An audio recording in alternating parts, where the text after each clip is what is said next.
Hey guys, thank you for tuning in to another video, and this video is going to be about how to run a sale and still make money as a beauty entrepreneur.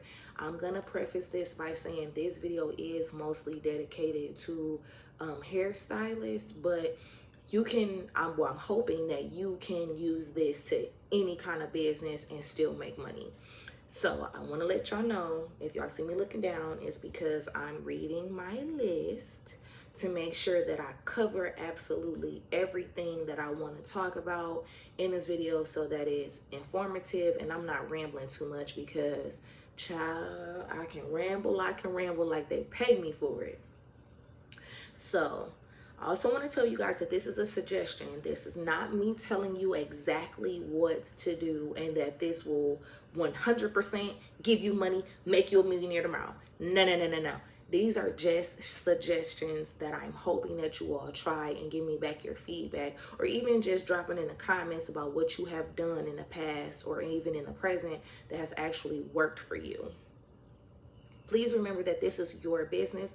Do what makes you feel most comfortable. Please don't stress yourself about running a sale. And also, as an entrepreneur, you don't have to do sales if you do not want to. I know plenty of people who don't offer sales or services or discounts or specials, whatever word you want to use, and their business still flourishes. So whatever business model you choose to do, that's on you, boo.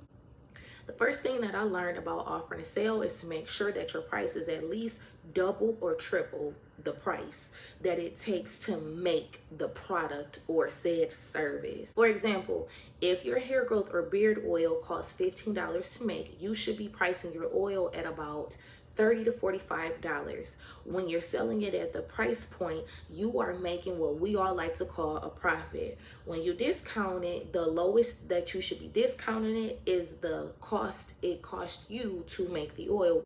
When you are running what some stylists like to call a special, I honestly recommend offering a special on package services instead of individual services. For example, create a package that is most likely to be booked together anyways. So like a silk press, a deep condition, and a haircut is usually booked together. So that's something that you should package and then offer it at X amount of dollars.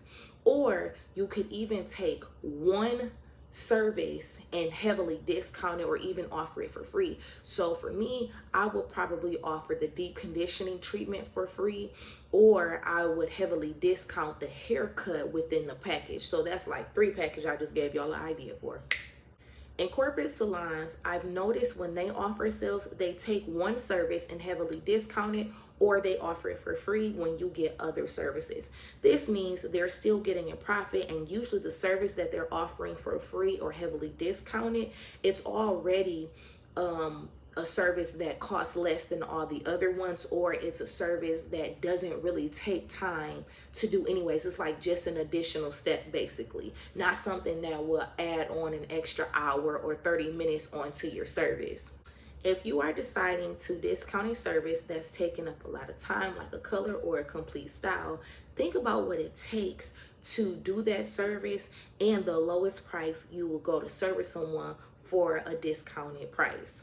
For instance, I charged $60 for a silk press. Now, knowing what I know, the lowest I will go is $45. Back then, I used to go as low as $25. Now that's very, very low, and it's a big jump from 60 to 25. Also, what a lot of stylists don't tell you is going super, super low, you attract clientele that will not pay your full price ever. And it's because they're chair hopping and always looking for a deal, and they're not looking for a stylist that they want to keep for a lifetime or for a long period of time. And those are not clients that I like to call quality. Those are clients that, shoot, they for everybody.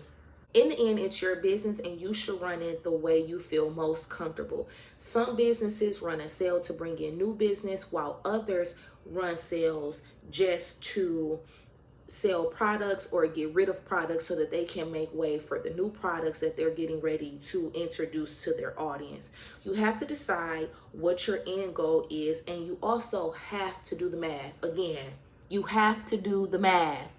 If the math ain't mathing, you don't need to service at that price. You need to raise it up a little bit. Remember, the price should be fair to you, not to them, because if people can get something for free, they will. So don't rely on people to tell you how much you should charge for your services. So nobody likes to be overworked and underpaid. We done all worked other jobs, and we know how I feel when you done just bust your tail for $5 or $7.50. We all know, we all feel it. So don't do that to yourself as an entrepreneur. Don't ever feel like you have to cheapen your service just to get clientele, because remember, they're paying full price or even more to someone else. So you need to make sure that you're charging what you feel you should be charging. So before I start rambling, I'm gonna let y'all know that this is the end of this video, and remember that it's you that makes you beautiful. And I'm gonna see you guys in the next one. And the next time I do a video, y'all gonna tell me that y'all made some money, okay? Just let me know. I don't bite.